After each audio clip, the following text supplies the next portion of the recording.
Hey Disney Cruisers, and welcome back to the DCL community where we are here to help you plan, prepare for, and get excited for your Disney cruises. You guys know me, I'm Rebecca, your host and admin here in the DCL community. And today we are doing a deep dive on one of Disney's newest itinerary offerings, all things Australia and New Zealand. So we are so excited to be joined by a Disney cruising expert. Laura, do you want to go ahead and introduce yourself as people are coming in?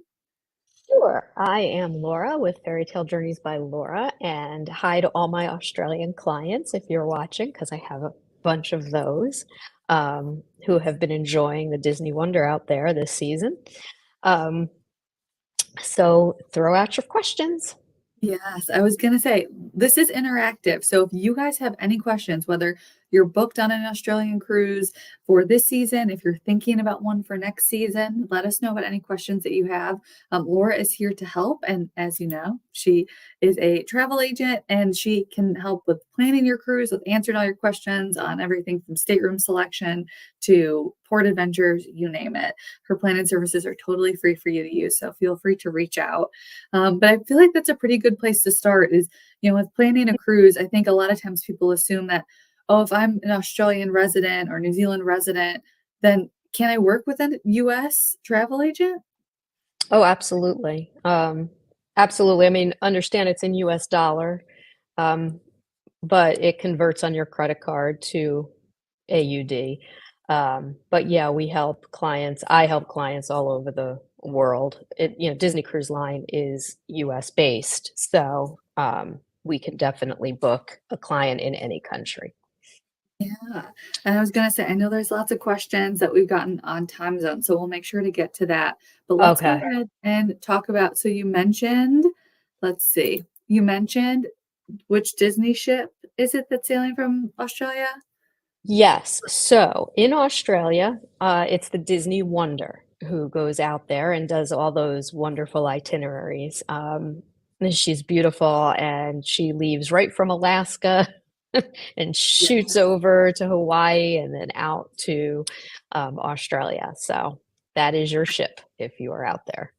And I know that a lot of times people will be like, "Oh, well, is the Wonder as good if she's older?" But she went through the most recent dry dock. She's like the She newest. is actually, yeah, she has just finished a dry dock, so she is brand new. Um, Ship shape, beautiful, I was shiny. Yeah, Disney does such a good job maintaining their ships. And hello to who's watching. And already, you're join the club with Laura and I. We are also addicted to Disney Cruise Line. Yes. I would love to know in the comments what you thought about the ship. Did you think it was beautiful? And what did you love about it? But let's go ahead and talk about where do these cruises actually leave from in Australia? Because Okay. it's a big place. So where are our Right. So departure? the departure ports are Melbourne, Sydney, Brisbane, and then Auckland, New Zealand. So depending on what dates you're choosing, you could leave from any of those ports. It really depends on the dates you choose because the ship has to go. If it leaves Melbourne, it's going to go and it's going to land over in Sydney, and it's a whole ship movement process, and then it goes back to Melbourne, and it bounces around. Okay, I actually did not realize that. So I'm learning right Mhm. here with you guys, which is cool. So how long are these itineraries? You could do a quick 2 night. You can do a 3 night, a 4 night, a 5 night. Um, I think that's as long as they go. I was actually just checking that because I don't know what they're going to do in 2025 by heart, but I'm looking 3 night, Yeah, 3 night, 3 night, I was gonna say there's four in my night. book, there's no such thing as a long enough Disney cruise. You could have me on that ship forever and I would want to stay. Oh, Excuse me. yeah. But even I know that flying across the world basically to get to the US is tricky. So this is a great way to kind of get to know Disney Cruise Line, It especially is. save on airfare, make sure that you love it and you're addicted to it. And I'd be curious if you sailed on one this year, have you cruised with Disney before in other places, or was this your first Disney cruising experience? Because, right, it is addictive. It is, and a lot of my clients in Australia, this was their very first Disney experience. Now, some of them have come back and have booked again in Australia next year, and some are flying to the US to do a longer itinerary. I was right, 5 nights is the longest. Awesome. I Okay. double checked. I was going to say, you know it. You didn't even have to check. I just like And to check. yeah, no, I was going to say if there's anything Laura does well, she gets her details and her facts right, which is so important with a travel agent to have all your ducks in a row. But let's talk a little bit about the placeholders because I think that's something for first time cruisers that a lot of people don't know about when they're on board and then they get off and they're like, wait, what? I could have saved how much money? So can you explain what placeholders are? So placeholders, when you're on the ship, right in the app, there's a little button that says save 10% on your next cruise. Then I was just corrected. There's a 6-night sailing on the 14th. 6 night as a bonus night. It's a bonus. Listen Okay. back. I'm getting live texts. Okay. You click that and it's $250 down. You're not picking a date. You're just grabbing a place for the next 2 years. It's a reservation number. You have 2 years to use it. If you don't book, it automatically cancels. You get that $250 back, but it will save you 10% on your next sailing. And that's huge. Really the only way you're going to get a discount on a Disney cruise. I was gonna say, yeah, those are few and far between. Exactly. So it's always a good idea to get that placeholder. You're allowed to book up to 2 rooms. And it's so easy to do. And I was gonna say that's something I know we got questions in the group on that today about is it 2 rooms? Do I have to use those at once or can I use those on 2 different cruises? But you have to use It's those at the same time, at the right? same time, right? So one would have your name, one would have TBD. And that could be used for your mother or someone else. But if you put your name on both, you like one would have to be in your name, one would have to be in your husband's name. And then you can't change the lead guest. So make sure you put one as a TBD. Awesome. Okay, good to know. And let's talk about another very important FAQ that we get all the time, no matter where people are traveling from. Do you need a passport for a Disney cruise, especially those from Australia or New Zealand? Well, think of it this way. If you're a US citizen and you are going to Australia, you need a passport because you're leaving the country. So if an Australian is coming here to sail out of the US, they're going to need a passport. But if there's an Australian sailing and you're from Australia, technically they want you to have a passport because that's the safest way to travel is with your passport. But if you don't, a birth certificate and a photo ID will work as long as it's closed loop. Because remember, some of these itineraries are going from, let's say, Sydney to Auckland. If it starts in one port and ends in another port, you have to have a passport. So I always say, call, make sure whatever your government is, make sure that you find out what their rules are. But you definitely need a passport if you're changing, if it's not closed loop. Yes, yes. And for those who don't know, closed loop is starting in the same place that you're ending, right? The same Right. country. So if it starts in Melbourne and it ends in Melbourne, it's closed loop. You probably just need your birth certificate. But if you're starting in Melbourne and ending in Brisbane, you'll need a passport. Yes, yes. And just always good peace of mind to have one just in case. And let's talk a little bit about so you booked your cruise, that's great. For those who don't know what to expect on a Disney cruise, I guess like why are Disney cruises so special? Why should I book one? Oh, there's the Disney difference. I mean, what's not to love? You get welcomed on the ship, you get treated like royalty. The kids are going to have the time of their lives. The adults are going to be pampered. There's something to do for everybody.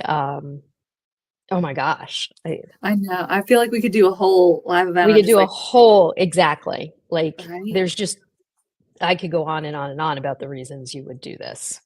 If you are toying with the idea of booking one of these Disney cruises, trust us, right? We're clearly big fans, but I would say reach out to Laura. She can talk it through with you on if it makes sense for you and your family. She specializes in cruising across the industry as well as the theme parks. I mean, she can really kind of help you that sounding board for if this makes sense for your family. But if it were up to us, everybody would go on Disney cruises. Yes, Um, for sure. but let's talk a little bit next about the tipping and the gratuities, because I know this is Oh. something that's, it's not a custom everywhere in the US. Obviously, this is something that we're very familiar with, but what are the tipping requirements or expectations, rather? What are the tipping expectations on board a Disney cruise? So it is a US based company. We all understand that different countries have different customs. In the US, it's customary to leave gratuity. Disney Cruise Line um, will either put it on your onboard account or you can prepay the gratuity. Um, and it's $14.50 per person per night. And that gets divided between four people who take care of you. It's your head server, your assistant server, and your room host. The person who cleans up after you, who like hides in your closet and cleans up your messes and makes your beds and pulls down the bunk and puts up the bunk, and your servers who cut the food for your kids or take your lobster tail out of the shell or have your drinks ready for you. They run around, they work really hard. Um, so it is customary to leave that gratuity. Um, and I know it's different over in Australia and parts of Europe. It's not something that's customary, but it's very much customary in the US, and these ships are US. Yes. So So we do ask that you leave gratuities for your hardworking crew members. was going to say that is factored in. I know that in other countries, the compensation might be there where gratuities and tipping are not necessary, but that is factored into the crew on board the ship. So I would say, they're working extremely, extremely hard for your family. It is something easy to prepay. But let's talk a little bit about some of the other places. We talked about those four, but some Mhm. other places where you might have gratuities that you would be leaving. I'm thinking like the spa, Spa. right? So any services, the spa, it gets auto added, by the way, into your massage.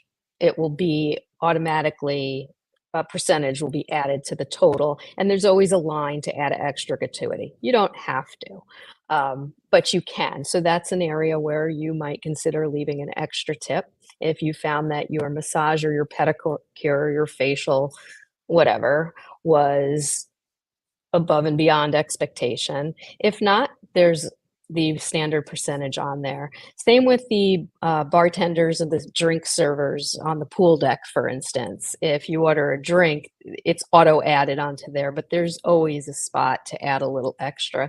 I tend to do that at the end of the cruise because I'll have the same server at the pool, let's say, but I'll have a favorite bartender, let's say Freddie in Nightingales. And at the end of the cruise, I go into Nightingales and I say, "Can you just print me a receipt, a blank one?" And he does, and I write in an amount. Um, or I give him cash if I have it. But it's because they take such good care, you know, and I don't think twice.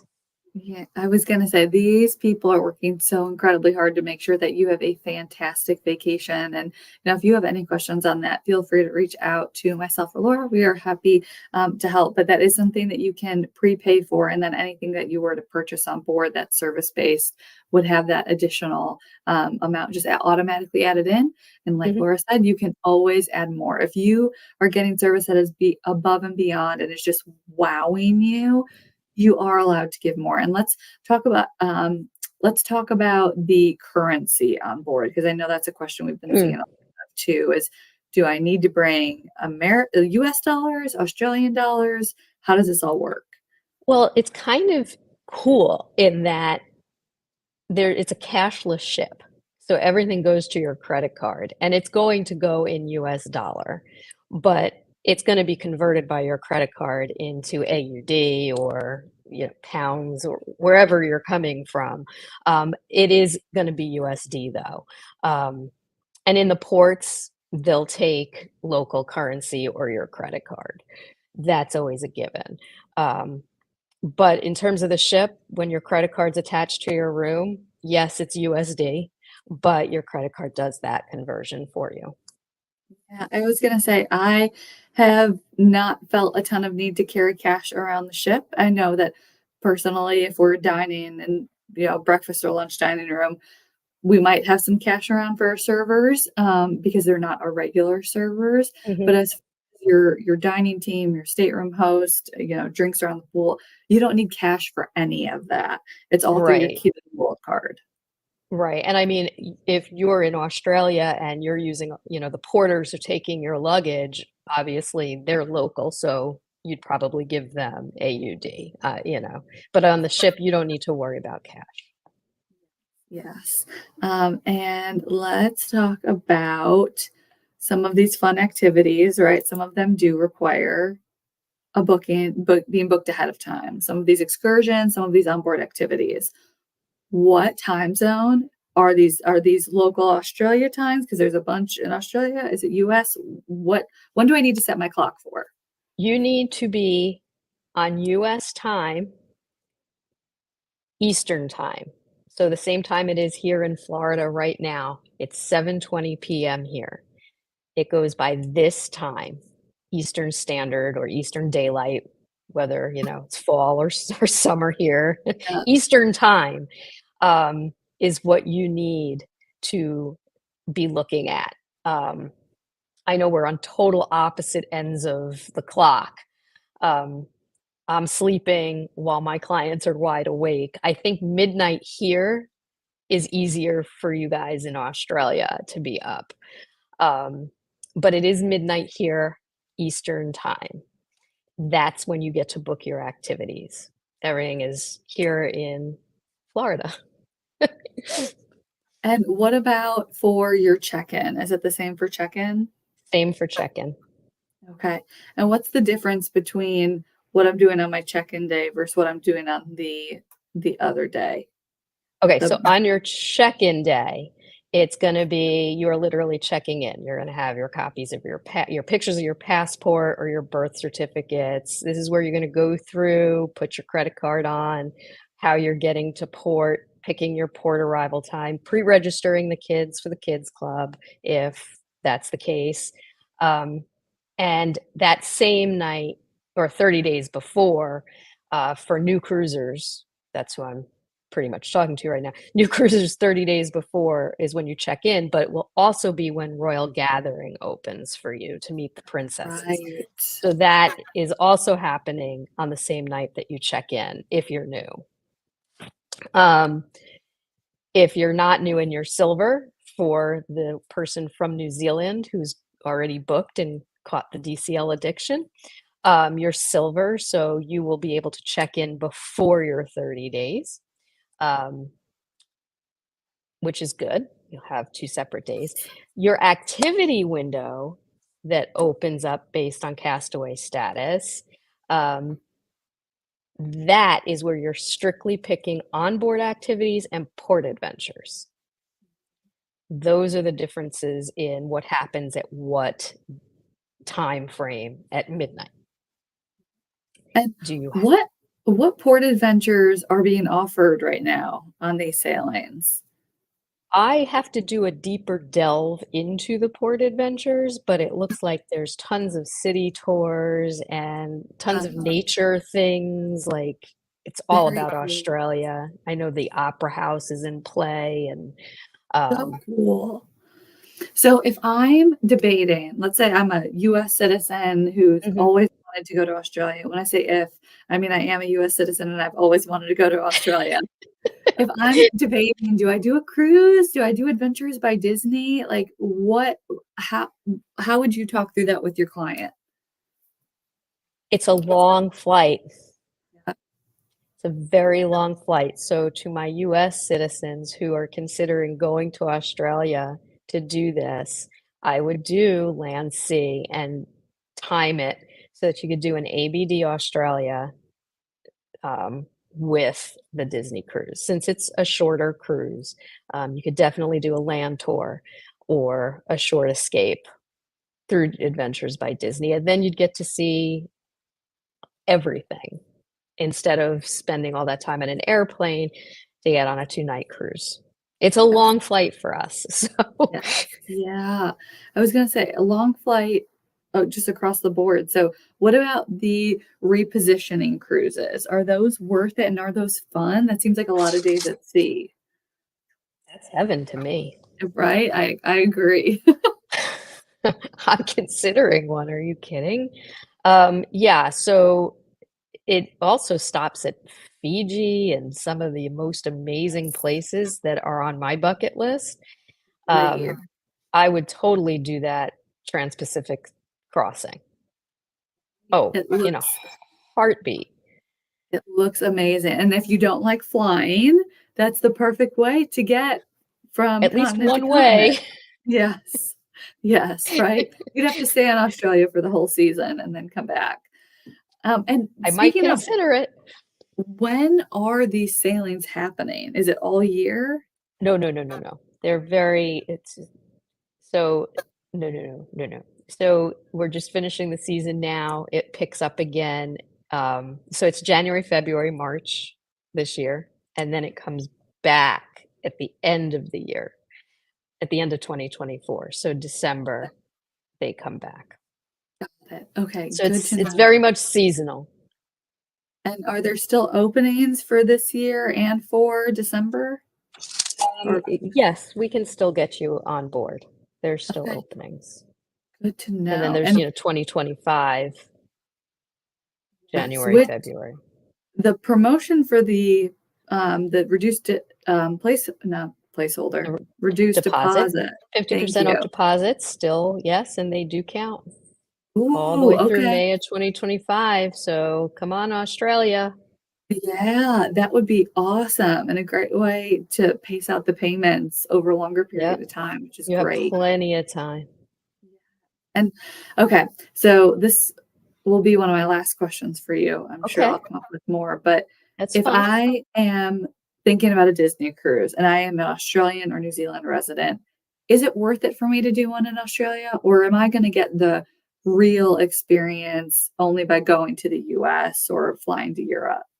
Oh no, you'll get the real experience. Absolutely you would. It's like us sailing out of Florida. I mean, or New Orleans or San Diego. I mean, do it. Absolutely do it. The experience on board, it doesn't matter where you're sailing out of, you're going to experience DCL and it is epic. Gonna say it's so consistent across the entire fleet that you're gonna get amazing service, amazing food, amazing entertainment. I mean, I feel like any chance you can get to sail on a Disney cruise is a good chance. All right. And I mean, people have wanted to see them in Australia for so long and So they're there. long. So it's fabulous that they're there and they're going back, which means it was popular. So it's a win-win. I was gonna say, your clients who have been or who are Mhm. booked, what do they love most or what are they most looking forward to on their cruises to kind of I give th people a the taste of it? feedback I got back from my clients who all booked placeholders, by the way, Oh, okay. um, is that it was magical. Their kids loved it. It was relaxing. One wished it was a longer sailing. Um, a couple are planning on coming over here to do a 7-night. But for the most part, it's something that they have no regrets and can't wait to do it again. It just the whole feeling, the characters and seeing the kids' faces light up. And I had a couple adults only with no kids who just really relaxed and enjoyed just being disconnected and sailing. That's such a good point. A lot of times people just assume that Disney means kids, but Disney is also synonymous with excellent service.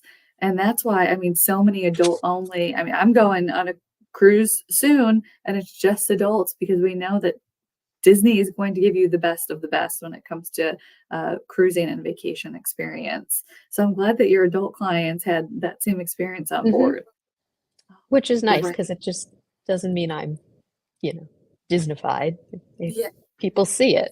Yes, I was gonna say the proof is definitely in the pudding when it comes to Disney cruises. So if you guys have any questions, if we have convinced you that you need to go on one of these sailings, reach out to Laura. That is the link to her page on the DCL community site. She's here to help. Her services are totally free for you to use. So reach out. She can pull together all of the options based on, your time off, your vacation budget, what's interesting to you and your family specifically. And then you guys can kind of back into what stateroom, what cruise, all those details Mhm. from there. So, Laura, thank you so much for your time and You're talking through welcome. all of this. I know it sounds like we both need to go to Australia and experience one of these cruises. Australia just looks beautiful. It Oh my is such a gosh. bucket list for me. I just love everything about it, down to the accents. It's like it's a place I always want to go. It's the flight. I I just I know. don't like flying, so that's always been my holdback. Maybe you and I should get on the Trans-Pacific I was gonna say, we'll just float out there and then we'll wait a couple months, or maybe we'll and just then stay on float back. board. We'll be the welcome committee when you get on. It'll be great. Oh, I love that idea. And thank you again for your time. Thank you all for Of joining us, and course. we will see all y'all on board real soon. Bye, guys. Bye.